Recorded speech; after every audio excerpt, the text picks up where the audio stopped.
Tonight on KGW News, their life-saving instincts prevented a dangerous fire from turning deadly.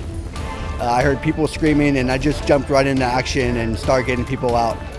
1 year on, as the care facility gets ready to reopen, rescuers reunite with those they saved. Also tonight, 3 years after everything changed. You know, all of us involved in this response can look back on things that, knowing what we know now, we may have changed. I'll look both back and ahead as the official COVID state of emergency ends. And later, how a field of green could one day become the hub of Vancouver's light rail. Good evening, and let's get right to breaking news. An I-84 closed in both directions in Portland from I-5 to I-205. This is a live look at the backup. Police say it is because of a woman in crisis on the Northeast 12th Avenue overpass. Now, this has been going on since after 8 this evening. Officers say they are working to de-escalate and resolve this as quickly as possible. Surface Street's likely your best bet here. We will update you if we learn more. Thanks for joining us. I'm David Molko. We continue tonight with a teenager arrested for a string of drive-by shootings over the last 5 months. And while none of the bullets hit people, officers say several damaged homes and cars. Alma McCarty went to some of those communities tonight where neighbors, Alma, say they are still feeling on edge. David, some feeling very uneasy, like the man whose house and car were hit in a drive-by shooting just a month ago. He heard 5 shots, but officers told him later there were probably about 12.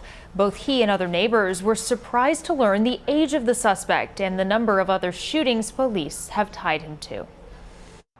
Investigators in Vancouver linked a teenager to multiple drive-by shootings over a 5-month span, from December to April this year, across the city, Clark County, and even Portland.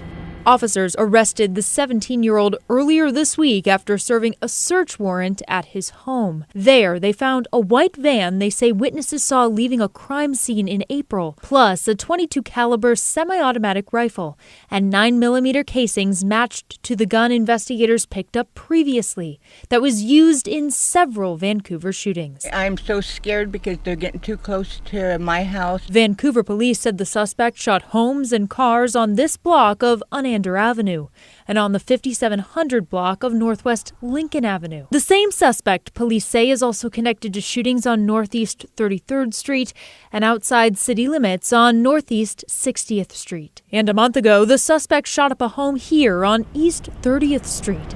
Neighbors say it happened in the middle of the night. We all live right here, and we got lots of kids. Sandy Povak lives close by. I live like a half a block from the park, and just think about all those children. And it's getting really scary to where you're almost thinking that you're going to have to start carrying a gun. And I won't carry a gun because they kill. She's relieved no one was injured, but stunned the person arrested is only 17. What are their parents doing? How come a 17-year-old is capable of getting a gun? There must not be a lot of parents watching out for their kids. Yeah, 17-year-old Alma, any sense of why this teen allegedly shot at these seemingly random homes, or if he even did this all on his own? David, there's no word yet on any sort of motive. We do know the teen was picked up along with another juvenile who police are calling a person of interest in several shootings. The 17-year-old here was booked on charges of drive-by shooting and unlawful possession of a firearm. Vancouver police say additional charges are pending. Thank you, Alma. Let's get you caught up on tonight's other headlines now. A grand jury has ruled a police officer was justified when he shot and wounded a suspect in Salem earlier this month. 34-year-old Andrew Yostad was wanted for a series of shootings, including firing at 2 different police vehicles. When Salem SWAT arrived to arrest him at Market and Fisher on May 1st, they say Yostad tried to run and pulled out a gun. That is when Salem Police Corporal Adam Waite shot the suspect. Now, he will be arraigned next Monday. He faces several charges, including attempted murder. In Troutdale, a building on the Reynolds High School track went up in flames just before 2 this morning. Gresham Fire says the 2-story structure was used for storing sports equipment. It does not appear anyone was hurt. No word on the cause. In Washington County, authorities have seized all of this, nearly 130,000 fentanyl pills. Authorities say they followed a drug trafficker and found the supply in their vehicle, street value about $400,000. It is part of an ongoing effort with the Sheriff's Office interagency narcotics team. Deputies did not specify when and where they seized those drugs. And Portland Mayor Ted Wheeler is set to meet with regional leaders on Thursday to talk taxes, fees, and utility rates, what he calls the increasing, quote, collective tax burden. Now, we understand it is a closed-door meeting, though do expect to hear from the mayor at some point. Economists say higher taxes may be one factor in a modest decline in the region's population last year, most notably in Multnomah County. After more than 3 years, tomorrow marks an end to the national COVID public health emergency. And while at this stage you might kind of shrug a little, it is worth noting for some it means some significant changes. Daisy Caballero explains.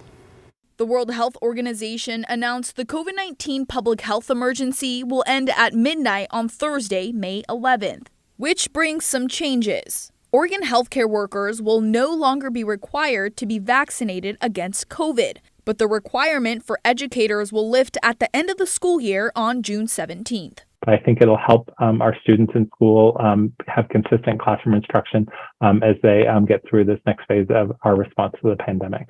Oregon is also lifting the 5-day recommendation for isolation if you get COVID. This includes the general public and K through 12 schools. Oregon health officials say this is because of widespread immunity, meaning many COVID infections are now likely asymptomatic, and the 5-day isolation window is doing little to reduce transmission. So we ask individuals that if they've been diagnosed with COVID-19 to, again, stay home while they're sick until they've started to recover. And in those 10 days after they got sick, to consider limiting their contact with others who are particularly at high risk. OHA will no longer report COVID cases on a weekly basis, but will start tracking cases similar to the way they track flu cases. We will continue to do wastewater sampling across many communities in Oregon. This allows us to detect COVID-19 spread in the community and the level of spread in the community, regardless of whether people seek care or get testing. Despite all the changes, here are a few things that will carry on after May 11th. Oregon health plan providers will continue to give COVID vaccinations and treatments at no cost, offer free access to telehealth services, and a language interpreter during an office visit. You know, all of us involved in this response can look back on things that, knowing what we know now, we may have changed. But I think we have to look at some of the critical outcomes and how we compare to other states and feel good about our overall response. Daisy Caballero, KGW News. Light rail is potentially coming to Vancouver, and the city has its eye on a prime piece of downtown real estate. It could become the light rail hub, though only if the interstate bridge replacement project goes through. Oregon lawmakers are still debating putting up their share of the funding for that, $1 billion. Now, the open lot is just over 3 acres on Evergreen and C Streets. City's putting the $12 million deal on the council agenda next Monday. Vancouver's mayor says she is hopeful everything will fall into place. This will be the new transit mall where light rail stops, where all of our bus rapid transits come together, where our local buses come together, the little shuttle buses, the express buses coming down out of the north. So as we looked at this, we wanted the opportunity to control how this would benefit our community. Well, the mayor says if the bridge replacement falls apart, they are potentially looking into developing the land in other ways. New at 11, TriMet is trying out a new system in Northeast Portland. Riders will soon have to tap their hop card or virtual card if they want to ride the elevator at the Hollywood and 42nd Max station. You will not be charged for the elevator tap. You only have to tap it again on the reader before you board the Max train. TriMet says they want to improve elevator reliability and curb unwanted behavior. It's a pilot program. It's going to run from mid-June until July.